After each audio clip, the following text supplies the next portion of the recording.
I'd like to read from Psalms chapter 9, verse 9. It says that the Lord also will be a refuge for the oppressed, a refuge in times of trouble.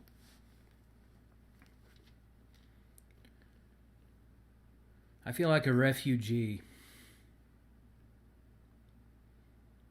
I left my home where I have lived my whole life to a new state, a new region, pretty much a new culture.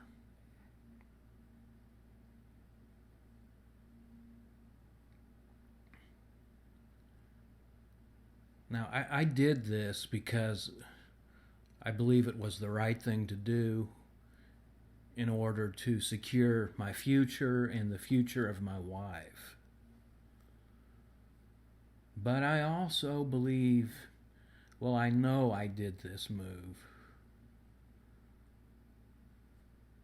to get away from the dysfunction and the malignant narcissism that I have had to deal with my whole life.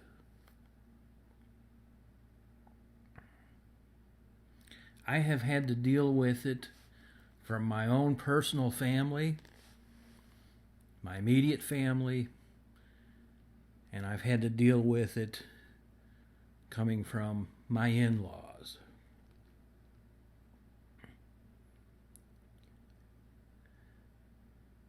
And after a lifetime of this, I got out of town.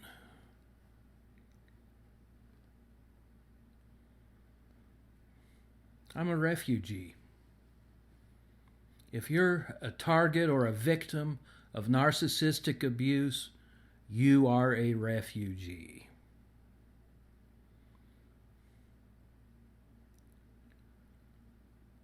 We seek, what is a refugee? The word refugee comes from the word refuge,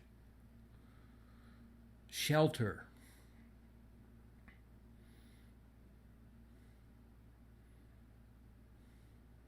That's what we seek, is shelter, protection, a refuge from these creatures.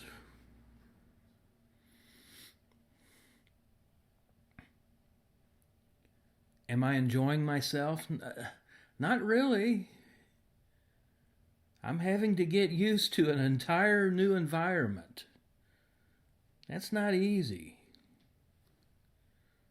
Am I glad to be away from the old environment, though? The old culture, the old state? Yeah, I am. But the thing I'm learning is no matter where you move, if you can do that, I was fortunate enough to be able to switch locations. But whether or not you are able to do that, there's only one true refuge. There's only one true shelter. And I'm finding that out. And it's in God. It's in the Lord. He is my shelter. He is my refuge.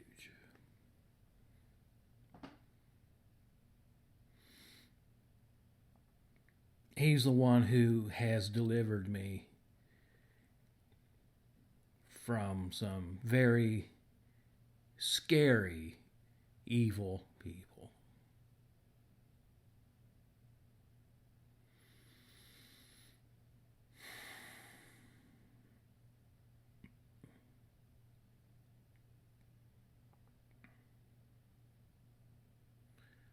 I like the word no contact.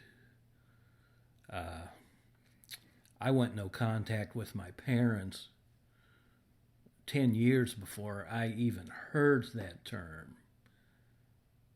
And I did it because through many hours, I'm just telling you the truth, many hours of prayer, I was being led to get away from those people. And I didn't understand why. And it took years. You ask my wife, it took years.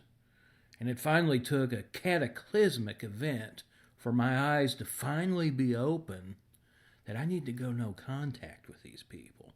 But I didn't know a thing about narcissism at the time. Nothing.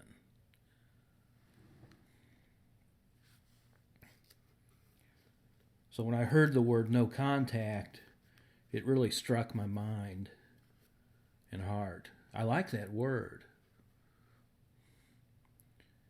But I'd like to present another word for those of us who have to deal with this. And it's seeking shelter. It's the same thing as no contact, but I think it better describes what we are attempting to do. We are seeking to find shelter or refuge from this evil.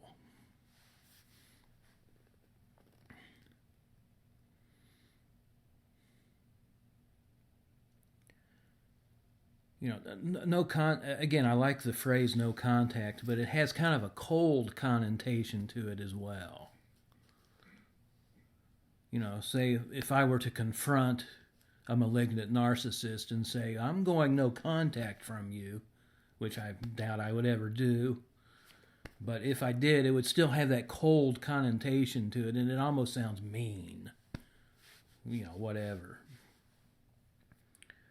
But if I were to say to someone, I'm seeking shelter from you, I'm seeking refuge from you and your shenanigans, I like how that sounds better. I'm seeking refuge from the abuser, from the bully, from the evil person.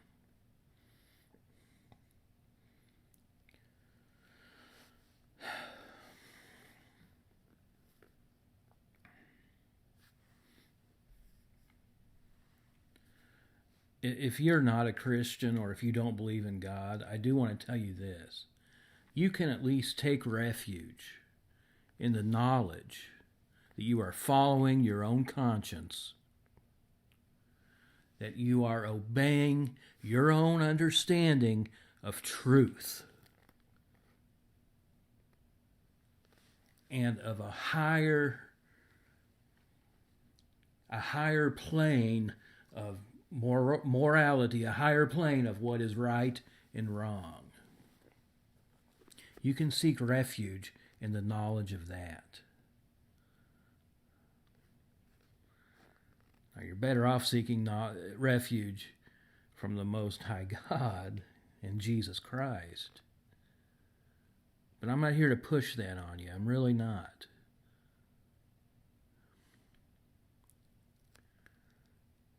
You can seek refuge in the knowledge and understanding that you are obeying, you are being true to your own conscience.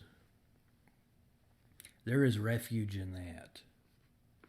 There is shelter in that. And that's really what it comes down to. I think I could travel 2,000 miles from the place of my abuse, the geographical location of my abuse, but until I make a decision to take refuge in someone or something higher than just a geographical location, I'm still going to be dealing with a lot of pain and issues. I still am anyway.